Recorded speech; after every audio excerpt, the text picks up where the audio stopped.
तो hello guys जानिपारथ्व बहुत बरस पर मोर सुंदर गोटे सर्कस आसे आगे दिन सांग गोटे फोन करता आगु सांग गोटे फोन करता से कहला कि भाई जो सर्कस देखी जिमा तो गाइस से बाहर छूँ देखा कि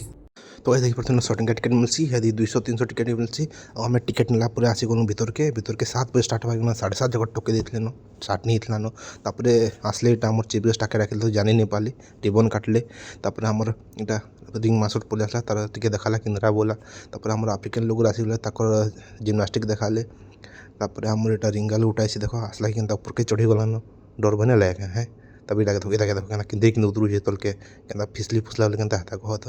तब इटा धो इटा उठे रिंगल आसला किंद्रा इटा के बैलेंस कर देखी पार्थ तो ई मन के देख रोड रास्ता नहीं मिले से बल भितर गाड़ी की किंद्रे नौछन केन्ता जे ये मन उठे देख हमा कड़ा तीर तुरा लगिन इटा गोटे मस्त है तापर गाइस आमर सरीगला सर्कस 100-200-300 टिकेट से आसब देखिका जे 10 बजे सरला तो हमें जो घर के